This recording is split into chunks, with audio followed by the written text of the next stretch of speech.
First term examination 2024-25 9th standard മാത്സിൻ്റെ question paper ഡിസ്കഷനാണ് ഇപ്പോൾ നടക്കുന്നത്. മോഡൽ ക്വസ്റ്റ്യൻ പേപ്പറാണ്. Answer any 3 questions each carries 2 mark. നിങ്ങൾ നോക്കിയാൽ അവിടെ നിങ്ങൾക്ക് 4 ക്വസ്റ്റ്യൻ കാണാൻ വേണ്ടി പറ്റും. ആ 4 ക്വസ്റ്റ്യനിൽ 3 എണ്ണം എഴുതിയാൽ മതിയാവും. ഒരു ക്വസ്റ്റ്യൻ എക്സ്ട്രാ ആണ്. Answer any 3 questions. First question, total cost of a pen and 2 pencils is 17 rupees. ഒരു പേനക്കും 2 പെൻസിലിനും കൂടെ 17 രൂപയാണ്. Total cost of A pen and A pencil, ഒരു പെന്നിനും ഒരു പെൻസിലിനും കൂടെ 13 രൂപയാണ്. ഇപ്പം നമ്മൾ പെന്നിൻ്റെ വില എക്സ് ആയിട്ടും പെൻസിലിൻ്റെ വില വൈ ആയിട്ടും എടുത്തു കഴിഞ്ഞാൽ നമുക്കവിടെ 2 ഇക്വേഷൻ ഫോം ചെയ്യാൻ പറ്റും. ഒന്ന് x plus y equal to 13, അതായത് ഒരു പേനക്കും ഒരു പെൻസിലിനെന്ന് പറയുമ്പോൾ x plus y equal to 13. ഇനി ഒരു പേനക്കും 2 പെൻസിലിനെന്ന് പറയുമ്പോൾ x plus 2y equal to 17. അങ്ങനെ 2 ഇക്വേഷൻ ഫോം ചെയ്യും. പിന്നെ വലുതെന്ന് ചെറുത്, അതായത് ഫസ്റ്റുള്ള എക്സ് സെയിം ആണ്. അപ്പോൾ നമ്മൾ എന്ത് ചെയ്താൽ മതി, ഫസ്റ്റ് എക്സിൻ്റെ കൂടെയുള്ള നമ്പർ സെയിം ആണെങ്കിൽ നമുക്ക് ഇക്വേഷൻ നേരിട്ട് സബ്ട്രാക്ട് ചെയ്യാൻ വേണ്ടി പറ്റും. അപ്പോൾ ഇവിടെയും എക്സ് ഉള്ളത്, വലുത് ഇതാണ്. അപ്പോൾ 1 - 2 ചെയ്യാം. 1 - 2 ചെയ്യുമ്പം എക്സും 0 ആയി പോവും. 2y - y എന്ന് പറയുമ്പോൾ y ആണ് കിട്ടുക, അത് 4 കിട്ടും, y 4 കിട്ടും. അപ്പോൾ y 4 കിട്ടിക്കഴിഞ്ഞാൽ, അതായത് ഇവിടെ 4 കിട്ടിയാൽ എക്സ് എത്രയായിരിക്കും നമുക്കറിയാം. എക്സ് പ്ലസ് 4 ഈക്വൽ ടു 13 ആണെങ്കിൽ എക്സ് എന്തായിരിക്കണം, 9 ആയിരിക്കണം. അതായത് പെന്നിൻ്റെ വില 9 രൂപയും പെൻസിലിൻ്റെ വില 4 രൂപയും ആയിരിക്കും. അടുത്തത്, perimeter of A square is 4 centimetre. What is the length of side? നമുക്കറിയാം പെരിമീറ്റർ എന്ന് പറയുമ്പോൾ ചുറ്റുമുള്ള അളവ്.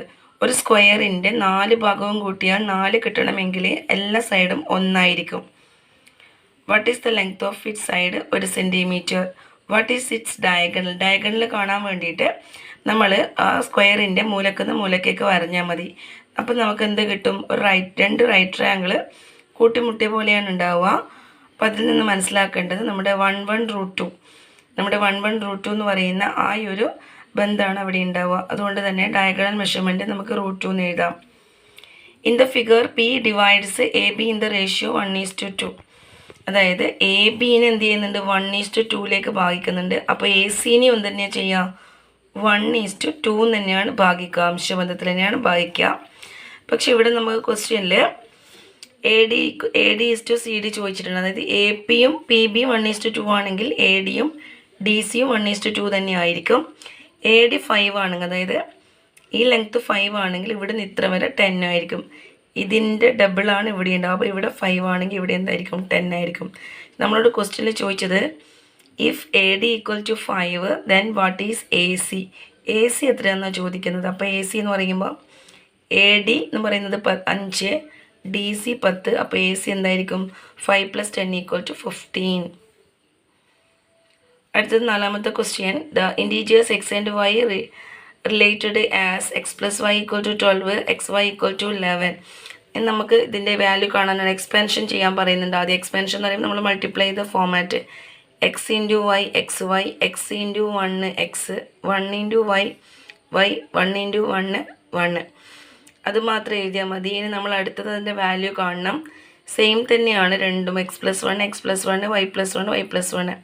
നമുക്കിവിടെ കിട്ടിയിരിക്കുന്നതിൻ്റെ വിലകൾ ഇവിടെ കൊടുത്താൽ മതി. എക്സ് വൈ എന്ന് പറഞ്ഞിട്ട് ഇവിടെ 11 ഉണ്ട്, ആ 11 അവിടെ ഇട്ട് കൊടുക്കുക. പിന്നെ എക്സ് പ്ലസ് വൈ എന്ന് പറഞ്ഞിട്ട് 12 ഉണ്ട്. അപ്പോൾ ഇവിടെയുള്ള എക്സ് പ്ലസ് വൈക്ക് പകരം 12 ഇട്ട് കൊടുക്കുക. അപ്പോൾ 11 + 12 + 1 = 24 എന്ന് വരും.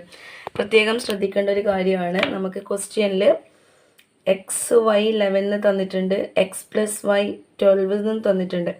അപ്പം നമുക്കിതിൻ്റെ expansion form x into y x y, x into 1 x, 1 into y y, ആ രീതിയിലാണ് കിട്ടുക. 1 ഇൻറ്റു 1 1. അപ്പം നമ്മൾ ഈ എക്സ് വൈക്ക് പകരം നമ്മൾ എന്ത് കൊടുക്കണം, ഈ 11 ഇട്ട് കൊടുത്തിട്ടുണ്ട്. പിന്നെ നമ്മളിത് എക്സ് പ്ലസ് വൈ, ഈ എക്സ് പ്ലസ് വൈക്ക് പകരം നമ്മൾ ഈ 12 ഇട്ട് കൊടുക്കുക. പിന്നെ ലാസ്റ്റുള്ള 1ഉം അത് ആഡ് ചെയ്ത് കഴിഞ്ഞാൽ 24 വരും. അപ്പോൾ ഇത്രയും ക്വസ്റ്റ്യൻസ് നന്നായിട്ട് നോക്കുക. ഇത് നമ്മുടെ ഫസ്റ്റ് സെക്ഷനിലുള്ള ക്വസ്റ്റ്യൻസ് ആണ്, പാർട്ട് 1-ലുള്ളതാണ്. 4 ക്വസ്റ്റ്യൻ ഉണ്ട്, 3 ക്വസ്റ്റ്യൻ എഴുതുന്നുണ്ട്, ഓരോ ക്വസ്റ്റ്യനും 2 മാർക്ക്. അപ്പോൾ ഇവിടുന്ന് 2 6 മാർക്കാണ് ഇതിലുണ്ടാവുക. 2 മാർക്ക് വരുന്ന 3 ക്വസ്റ്റ്യൻ എഴുതുന്നുണ്ട്. നന്നായിട്ട് അറിയുന്ന 3 ക്വസ്റ്റ്യൻ എഴുതാം. Okay bye. അടുത്ത വീഡിയോക്ക് അടുത്ത നമ്പറുമായിട്ട് നമുക്ക് വരാം.